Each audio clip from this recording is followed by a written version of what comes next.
जय हिंद एंड नमस्कार सभी को। आज हम रिवाइज करने वाले हैं मॉडर्न हिस्ट्री का चैप्टर 4 बौद्ध धर्म को, और मैं आपको बौद्ध धर्म से जुड़े सारे फैक्ट्स 10 मिनट के अंदर अंदर बता दूंगा। चलिए स्टार्ट करते हैं। बौद्ध धर्म। बौद्ध धर्म का प्रारंभ महात्मा बुद्ध सिद्धार्थ ने किया था। इन्हें एशिया का ज्योतिपुंज यानी लाइट ऑफ एशिया भी कहते हैं। महात्मा बुद्ध के बचपन का नाम सिद्धार्थ था। उनका जन्म 1563 ईसा पूर्व में नेपाल के लुम्बिनी कपिलवस्तु में हुआ था। इनके पिता शुद्धोधन जो शाक्य वंश में राजागण के प्रधान थे। इनकी माता महामाया कोल्य वंश की थी। जन्म के 7वें दिन महामाया की मृत्यु हो गई। इनकी मौसी गौतमी ने इनका पालन पोषण किया था। इनका विवाह 16 वर्ष की अवस्था में ही यशोधरा नामक एक सुंदर स्त्री से हो चुका था। इनके पुत्र का नाम राहुल था। एक दिन सिद्धार्थ अपने राज्य के नगर भ्रमण पे निकले।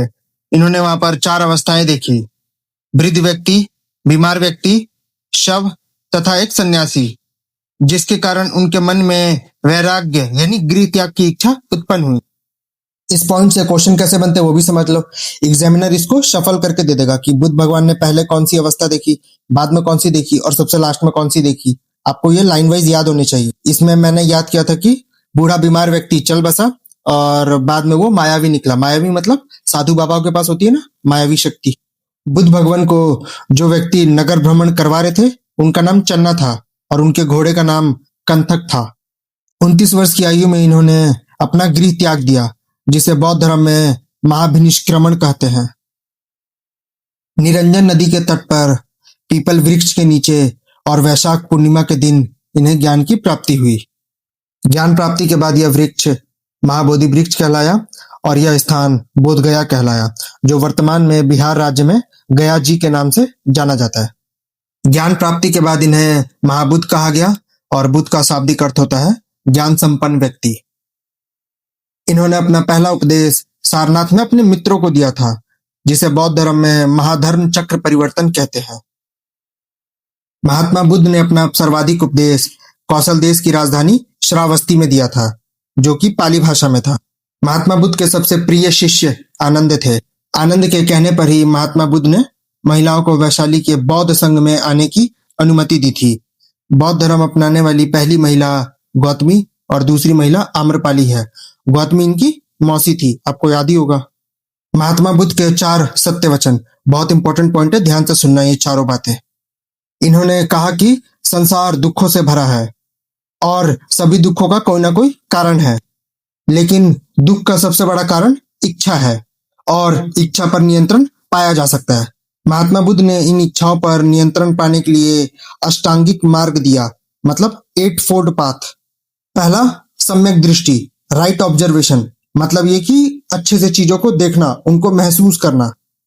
सम्यक संकल्प, राइट डिटर्मिनेशन, मतलब बिना भटकाव के एक ही लक्ष्य पर टिके रहना। सम्यक वाणी, राइट स्पीच, मतलब सच्चा, मधुर और अहिंसक बातें करना। सम्यक क्रमांक, राइट एक्शन, जीवन में दयालु होकर काम करना है और नैतिक तौर पर अच्छे काम करना है, जो ना दूसरे को नुकसान दे और जिससे ना खुद का नुकसान हो। सम्यक आजीव, राइट लिविंगहुड, मतलब ऐसे जीना है जिसमें जीने से ना खुद को परेशानी हो ना किसी और को परेशानी हो। जैसे कि पानी होता है तो हम लोग उसे पॉल्यूट कर देते हैं, हवा भी पॉल्यूट कर रहे हैं हम लोग, है ना, तो खुद को भी परेशानी हो रही है जीने में, दूसरे को भी परेशानी हो रही है। जानवर मार के खा रहे हैं हम लोग प्रोटीन के लिए, हद हो गई यार। सम्यक व्यायाम, राइट एक्सरसाइज, मतलब रोज एक्सरसाइज करनी है और खुद को बीमारियों से दूर रखना है। मुन्ना भाई के स्टाइल में बोले तो मज्जानी लाइफ जीने का। स्मृति, राइट मेमोरी, मैं आपको पहले बता दूं, राइट मेमोरी से मतलब याददाश्त से तो बिल्कुल भी नहीं है। इसका मतलब ये है कि हमें आज प्रेजेंट में सचेत होकर जीना है ना, चौकन्ना होकर जीना है, और ना ही हमें पास्ट में जो हुआ उसकी फिक्र रखनी है और ना ही जो भविष्य में होगा उसकी चिंता करनी है। प्रेजेंट में जीना है बेसिकली, मतलब ये है। सम्यक समाधि, राइट मेडिटेशन, ये अष्टांगिक मार्ग का आखिरी भाग है, 8वां भाग है, और इसका मतलब होता है कि ध्यान लगाना, है ना, चित्त को ध्यान लगाना। ये ध्यान लगाने की वह गहरी अवस्था है जहां से आपको सत्य का पता चलता है और आपको दुखों से मुक्ति पाने का रास्ता मिलता है। महात्मा बुद्ध का मानना था कि यदि कोई इच्छा अधूरी रहेगी तो वह पुनर्जन्म का कारण बनेगी। पुनर्जन्म से छुटकारा पाने के लिए इच्छा को मारना आवश्यक है। इस प्रक्रिया को उन्होंने मोक्ष कहा है। बौद्ध धर्म के 3 प्रमुख सिद्धांतों को त्रिरत्न कहते हैं: बुद्ध, संघ और धर्म। महात्मा बुद्ध के शिक्षाओं का संकलन सबसे पहले त्रिपिटक में किया गया था। त्रिपिटक का अर्थ होता है ज्ञान से भरा टोकरी। बौद्ध धर्म के त्रिपिटक सुत्त पिटक, विनय पिटक और अभिधम्म पिटक। सुत्त पिटक यह सबसे बड़ा पिटक है और यह इतना बड़ा है कि इसे बौद्ध धर्म का इंसाइक्लोपीडिया कहते हैं। विनय पिटक यह सबसे छोटा पिटक है, इसमें बौद्ध धर्म की प्रवेश की चर्चा मिलती है।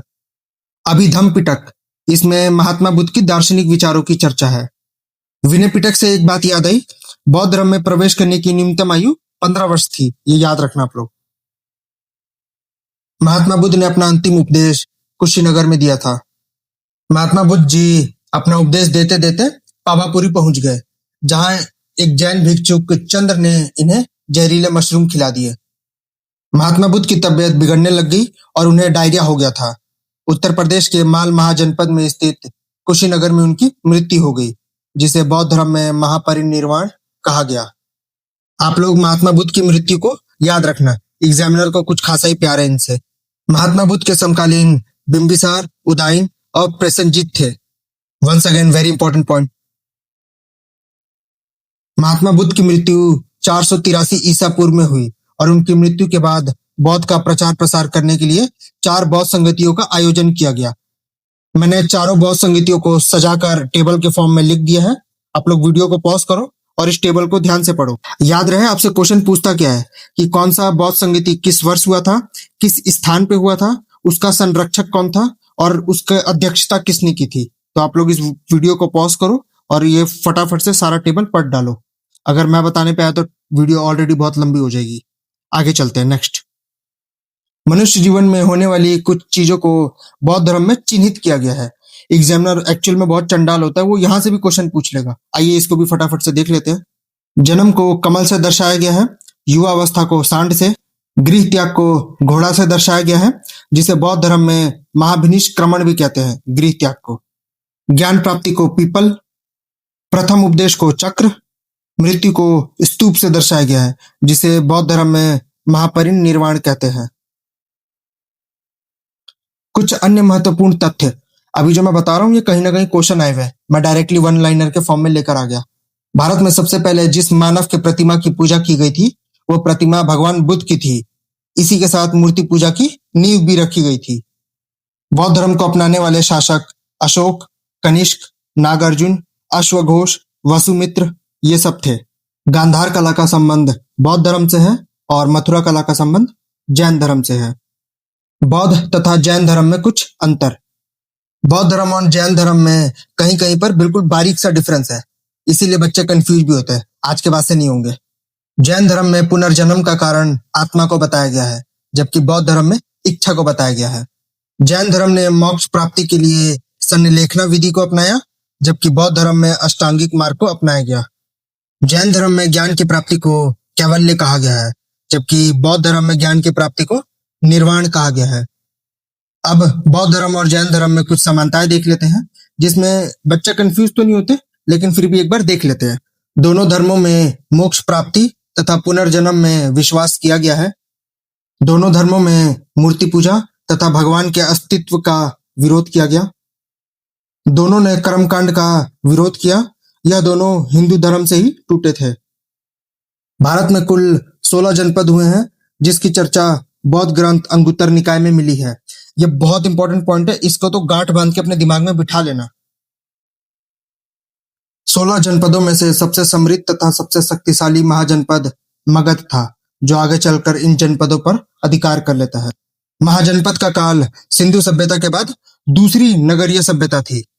इसी के साथ बौद्ध धर्म यहीं पर समाप्त होता है। मिलते हैं किसी दूसरे वीडियो में, तब तक के लिए ख्याल रखें अपना। स्टडी हार्ड एंड जय हिंद।